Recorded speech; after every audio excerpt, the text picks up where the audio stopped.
ए very good evening dear student. मैं BP Rana आपका अपने channel chemistry classes by Rana sir में बहुत बहुत स्वागत करता हूं। आशा करता हूं कि आप लोग स्वस्थ होंगे।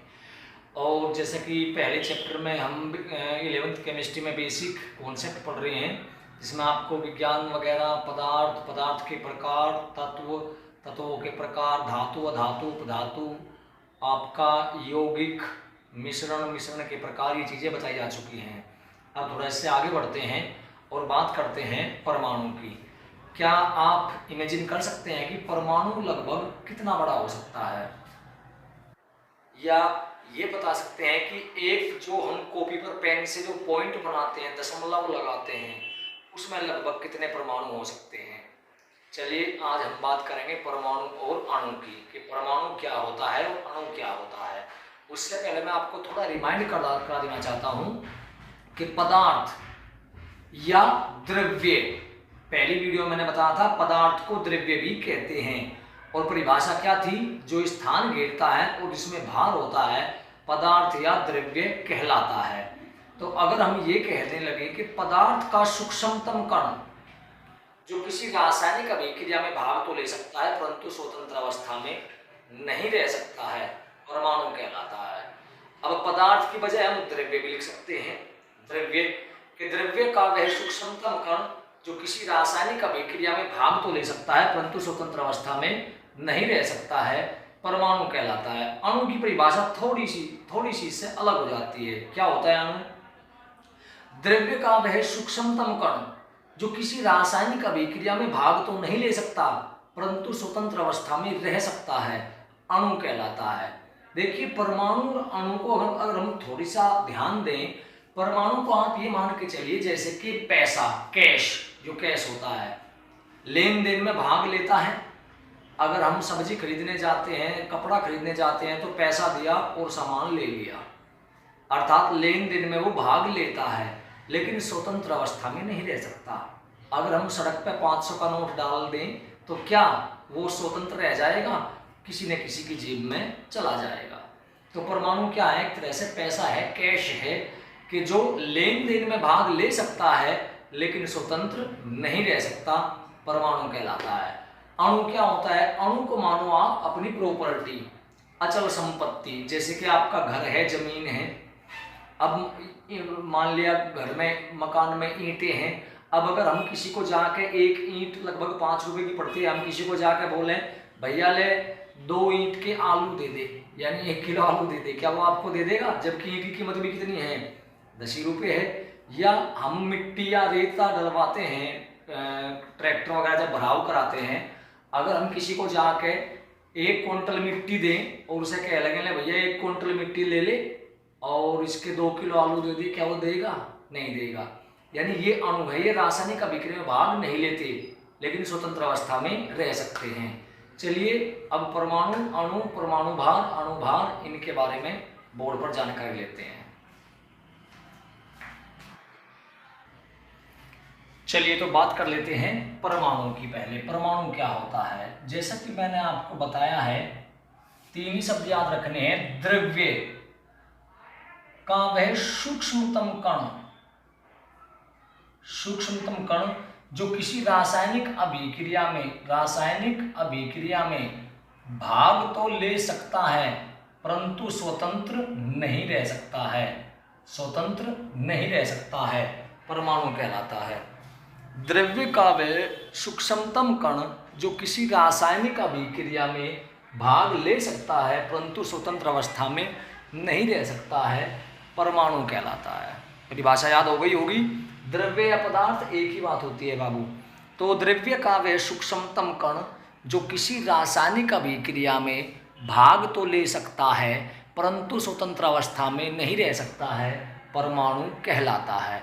अब देखिए हमारे पास में लगभग 120 कह लीजिए या 118 तत्व हमारे पास में हैं। लोहा है तो लोहे के परमाणु अलग होंगे, सोना है तो सोने के अलग होंगे, चांदी है चांदी के अलग होंगे। तो जितने भी तरह के तत्व हैं, हर एक के अपने अपने परमाणु हैं।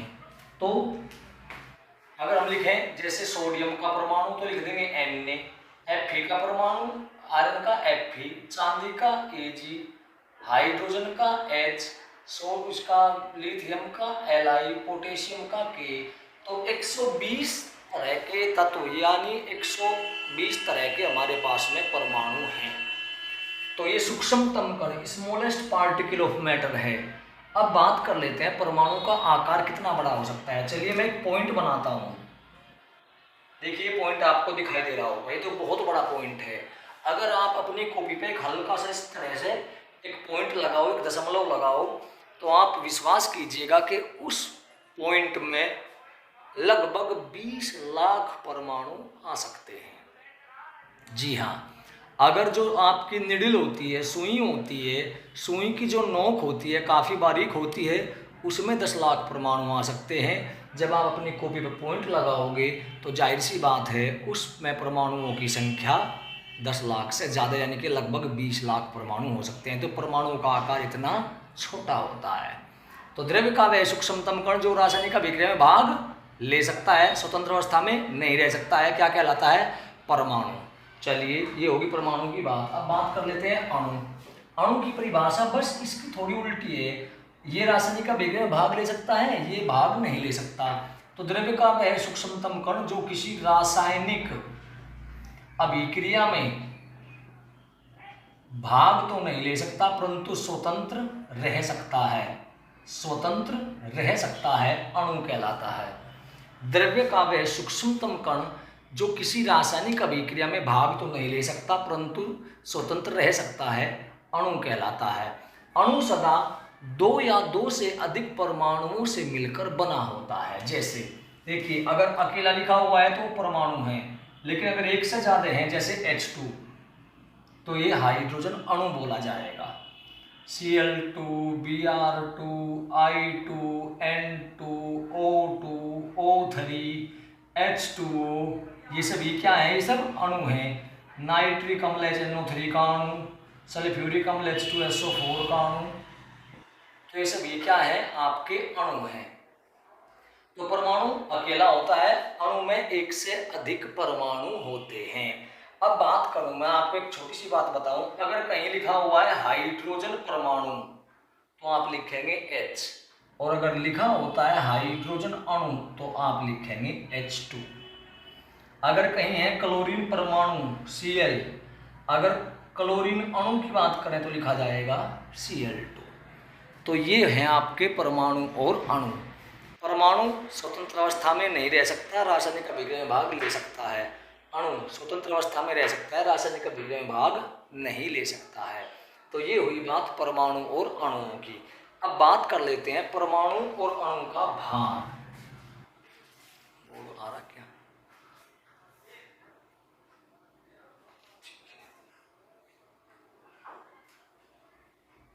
परमाणु भार।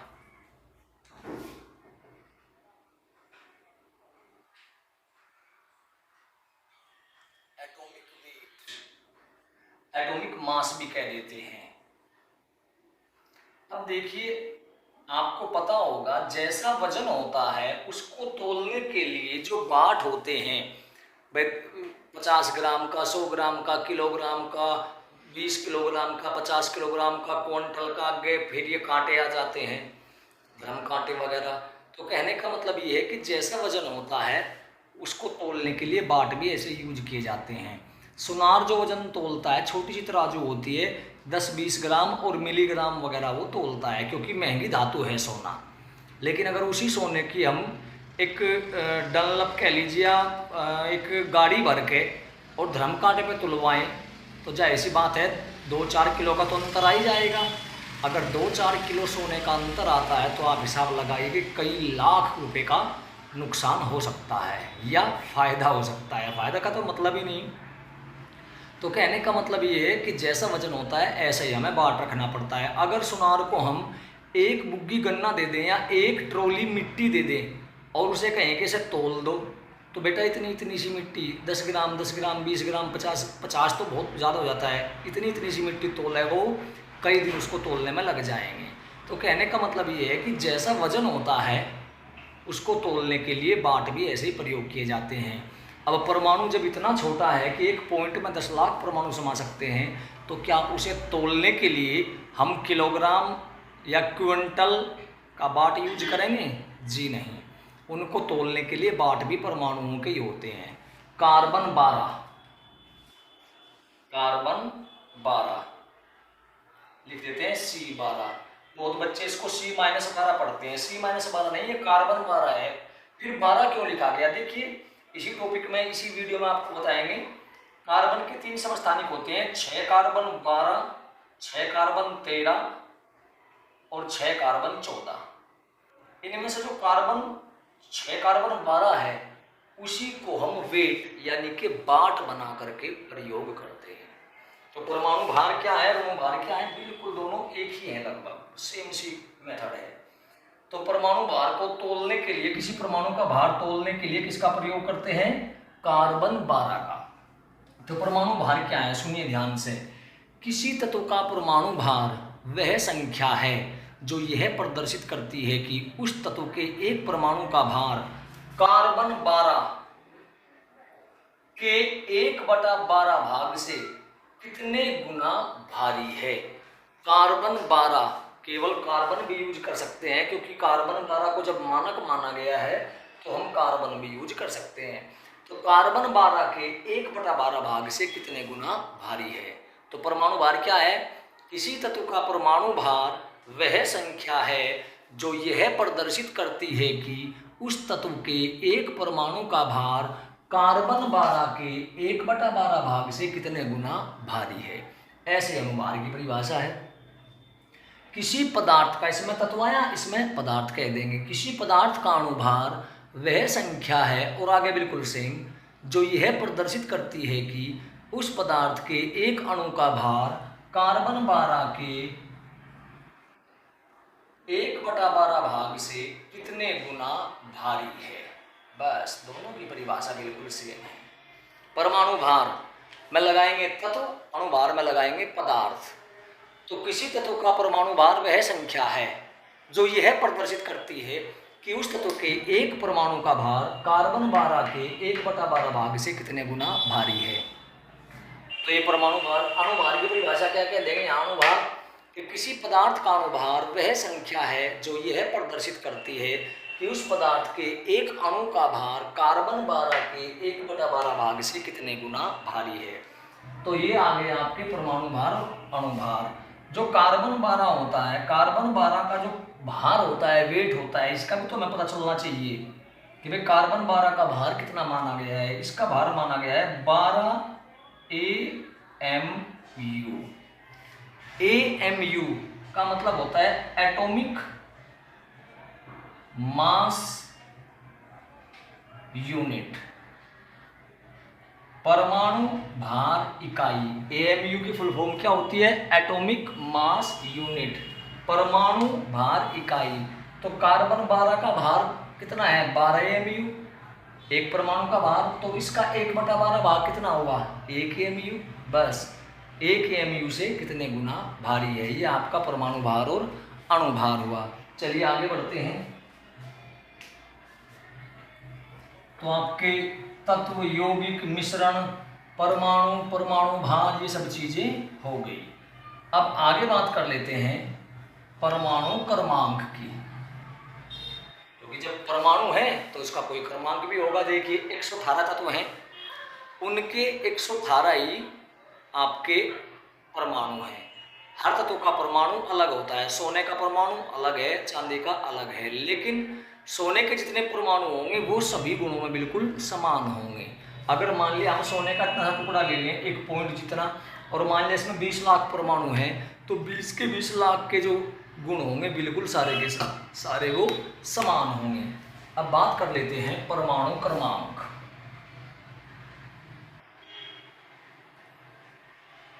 क्योंकि हमें ये भी तो पता होना चाहिए कि कौन सा परमाणु कौन सा है, किसका है। तो उसके लिए उन्हें एक संख्या दी गई है, एक नंबर दी गई है, एटॉमिक नंबर, परमाणु क्रमांक। इसको परमाणु संख्या भी कह देते हैं जी। क्या कह देते हैं? परमाणु संख्या। होता क्या है, जैसे हमें क्लास में रोल नंबर दे देते हैं बच्चों को, 1 2 3 4 5, इसी प्रकार तत्वों को भी नंबर दिए गए हैं जिन्हें परमाणु क्रमांक कहा गया। हालांकि रोल नंबर से बच्चे का कोई संबंध नहीं होता, मतलब कोई ऐसा नहीं कि भाई कुछ विशेष नाम है तो उसे विशेष रोल नंबर दिया गया, लेकिन परमाणु क्रमांक से संबंध होता है। क्यों? क्योंकि परमाणु क्रमांक इस बात की जानकारी देता है कि इस परमाणु में या इस तत्व में कितने इलेक्ट्रॉन या प्रोटॉन हैं। इलेक्ट्रॉन प्रोटॉन क्या होते हैं वो भी आपको इसी के जस्ट बाद में बताया जाएगा। तो परमाणु क्रमांक किसी तत्व का, देखिए यहाँ पे आपको केवल बेसिक बताया जा रहा है। परमाणु क्रमांक जब आगे बढ़ेंगे तब आपको परमाणु क्रमांक, मोजले का प्रयोग, ये सारे वान डेर वाल्स का प्रयोग, ये सारे के सारे वहीं पे बताए जाएंगे आपको आगे जो फर्स्ट चैप्टर होगा। अभी बेसिक चल रहा है केवल। तो परमाणु क्रमांक किसी तत्व के परमाणु में उपस्थित प्रोटॉनों या इलेक्ट्रॉनों की संख्या, प्रोटॉनों या इलेक्ट्रॉनों की संख्या ही उस तत्व का परमाणु क्रमांक कहलाती है। सीधी सी बात है, परमाणु क्रमांक बराबर प्रोटॉन बराबर इलेक्ट्रॉन, यानी किसी तत्व में उपस्थित प्रोटॉनों या इलेक्ट्रॉनों की संख्या ही उसका परमाणु क्रमांक कहलाती है। इसका मतलब क्या हुआ? इसका मतलब ये हुआ सीधा सा कि किसी तत्व में जितने प्रोटॉन होंगे उस तत्व में उतने ही इलेक्ट्रॉन होंगे और वही उसका परमाणु क्रमांक होगा। तो परमाणु क्रमांक इसे जेड से प्रदर्शित करते हैं। तो परमाणु क्रमांक बराबर प्रोटॉनों की संख्या बराबर इलेक्ट्रॉनों की संख्या। समझ जाइएगा, इलेक्ट्रॉनों की संख्या। तो परमाणु के क्रमांक क्या है? किसी तत्व में उपस्थित प्रोटॉनों या इलेक्ट्रॉनों की संख्या ही परमाणु क्रमांक कहलाती है। किसकी संख्या? प्रोटॉनों या इलेक्ट्रॉनों, प्रोटॉनों या इलेक्ट्रॉनों। इसका मतलब क्या है कि जितने प्रोटॉन होंगे उतने ही आपके इलेक्ट्रॉन होने वाले हैं। तो परमाणु क्रमांक क्या है? परमाणु क्रमांक जो प्रोटॉन होते हैं वही परमाणु क्रमांक है, या जो इलेक्ट्रॉन होते हैं वही परमाणु क्रमांक है। परमाणु क्रमांक को जेड से प्रदर्शित करते हैं। तो जेड बराबर, अगर प्रोटॉन को पी से प्रदर्शित करें और इलेक्ट्रॉन को ई से प्रदर्शित करें तो जेड बराबर पी बराबर ई, यानी परमाणु क्रमांक बराबर प्रोटॉनों की संख्या बराबर इलेक्ट्रॉनों की संख्या। तो परमाणु क्रमांक क्या है? किसी तत्व में उपस्थित प्रोटॉनों या इलेक्ट्रॉनों की संख्या ही परमाणु क्रमांक कहलाती है। इसे जेड से प्रदर्शित करते हैं। तो परमाणु क्रमांक बराबर प्रोटॉनों की संख्या बराबर इलेक्ट्रॉनों की संख्या, यानी जेड बराबर पी बराबर ई। चलिए आगे बढ़ते हैं। अब लेते हैं द्रव्यमान संख्या। द्रव्यमान संख्या, मास नंबर कहते हैं इसको, मास नंबर। इसमें थोड़ा सा चेंज है। किसी तत्व के परमाणु के नाभिक में उपस्थित, तत्व के परमाणु के नाभिक में उपस्थित प्रोटॉनों तथा न्यूट्रॉनों की संख्या के योग को ही, प्रोटॉनों व न्यूट्रॉनों की संख्या के योग को ही द्रव्यमान संख्या कहते हैं। क्योंकि प्रोटॉन और न्यूट्रॉन नाभिक में पाए जाते हैं, इसीलिए यहाँ पर नाभिक का जिक्र किया गया है। नाभिक का जिक्र ना भी करो, सीधे ये कह दो कि किसी परमाणु में उपस्थित प्रोटॉनों व न्यूट्रॉनों की संख्या के योग को ही द्रव्यमान संख्या कहते हैं।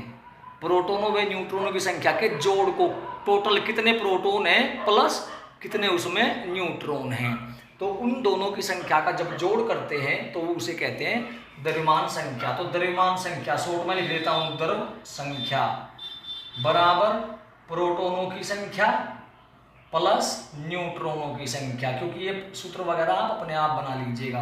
द्रव्यमान संख्या बराबर प्रोटॉनों की संख्या प्लस न्यूट्रॉनों की संख्या।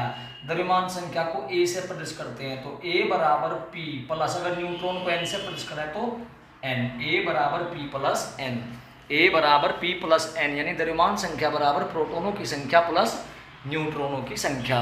परमाणु क्रमांक क्या है?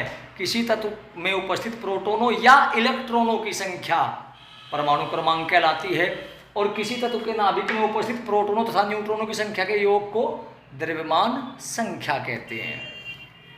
फिर समझेंगे परमाणु क्रमांक क्या है। जो परमाणु क्रमांक होगा, अगर मैं कहूंगा किसी तत्व का परमाणु क्रमांक 11 है, परमाणु क्रमांक क्या है 11, तो इससे हमें जानकारी मिली कि उसमें प्रोटॉन कितने हैं 11, इलेक्ट्रॉन भी कितने हैं 11, प्रोटॉन कितने हैं 11, इलेक्ट्रॉन भी कितने हैं 11। अगर मान लिया हमें कोई कहेगी कि इस तत्व की द्रव्यमान संख्या 23 है, तो उसका मतलब ये है कि उसमें प्रोटॉन और न्यूट्रॉनों की संख्या 23 है, यानी P + N बराबर 23 है। अगर मैं कहूं कि इस तत्व का परमाणु क्रमांक 15 है, परमाणु क्रमांक क्या है 15, यानी Z बराबर 15, तो इसका मतलब क्या होगा, उसमें प्रोटॉन कितने हैं 15, इलेक्ट्रॉन भी कितने हैं 15। जो परमाणु क्रमांक हो वही प्रोटॉन वही इलेक्ट्रॉन होते हैं। अगर परमाणु क्रमांक है 17, Z बराबर 17, तो इसका मतलब प्रोटॉन कितने 17, इलेक्ट्रॉन भी कितने 17। अगर परमाणु क्रमांक है मान लिया सपोज 118, तो इसका मतलब क्या है, प्रोटॉन कितने हैं 118, इलेक्ट्रॉन भी कितने हैं 118। तो इस तरह से परमाणु क्रमांक का मतलब होता है जो परमाणु क्रमांक है वही प्रोटॉन है और उतने ही आपके इलेक्ट्रॉन हैं। द्रव्यमान संख्या क्या होती है, प्रोटोनों प्लस न्यूट्रॉनों की संख्या के योग को ही द्रव्यमान संख्या कहते हैं। वीडियो ज़्यादा लंबी हो जाएगी और आप बोर भी हो जाओगे। तो ये था आज का मटेरियल, बेसिक केमिस्ट्री है, और ये बेसिक केमिस्ट्री कक्षा 9 क्या बल्कि 8 से लेकर कक्षा 8 से लेकर और MSc तक, और खासकर इसमें जो आपके कंपटीशन है उनमें भी ये चीज़ें आजकल पूछी जाने लगी हैं। तो इन चीज़ों को ध्यान रखना। आज क्या बताया है, परमाणु, अणु, परमाणु भार, अणु भार, परमाणु क्रमांक, द्रव्यमान संख्या।